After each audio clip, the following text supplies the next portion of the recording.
เลยเขาไปเล่นอย่างนี้เลยแล้วสามารถใส่กระดุมได้ป่ะ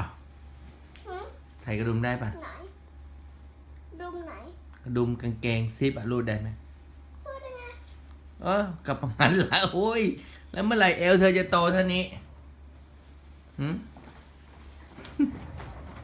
เดี๋ยวเก่งกับป้าเพื่อนหนูด้วยทะลึ่ง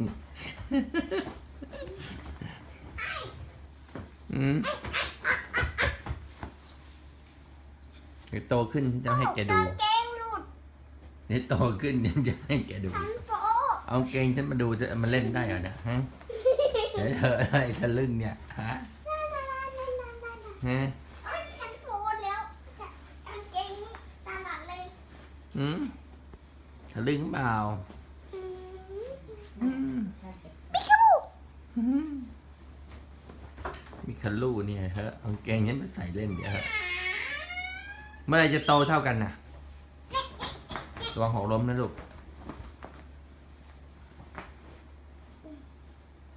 สวัสดีป้าแล้วนอนได้แล้ววันนี้อายุ6 ขวบแล้วนะ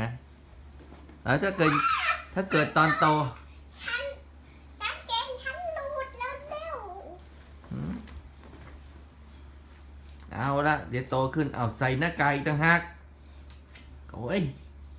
น่ากลัวจริงๆนะเนี่ยว้ายโอ้ยใครซื้อให้หน้ากากเนี้ยไม่รู้ซื้อที่ไหนไม่รู้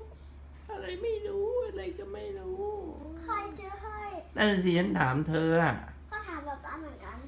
ฉันคิดว่าอย่างน้อยก็ต้องเป็นคนหล่อซื้อให้แน่เลยสวิตเซอร์แลนด์แง่เลยเจนีวาใช่ไหมลูกเอาขาได้ยังไงเจนีวาคืออะไรที่สวิตเซอร์แลนด์ไงคนนี้เหรอเธอนั่นแหละในนั้น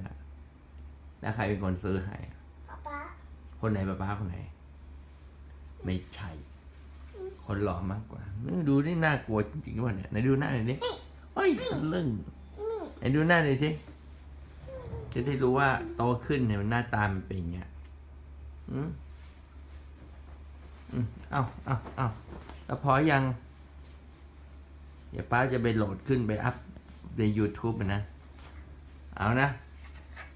เดี๋ยวตอนโตเป็นสาวจะดูนะอายุ26ก่อนนะมาดูนะอุ้ยเนี่ยมันนามบัตรของเขาจะไปทำอย่างนี้ได้ไงต้องเรียนเก็บดีๆมาหัวลอยแก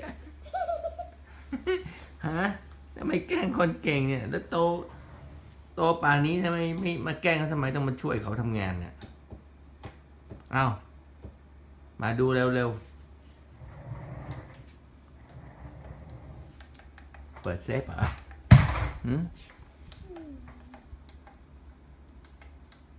มันจะเปิดออกก็ได้ข้างในมีอะไรเหรอลูกไม่ได้หรอกเดี๋ยวเสียมันกระเด้งออกมาดังบึ้มเลยนะเฮ้ยเร็วๆระวังรหัสอะไรเธอลองเช็คดูสิเทส2522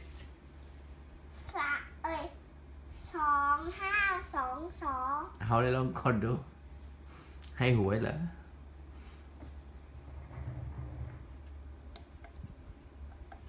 หนูรู้จักรหัสของพี่นุ้ยนะเบอร์อะไร2522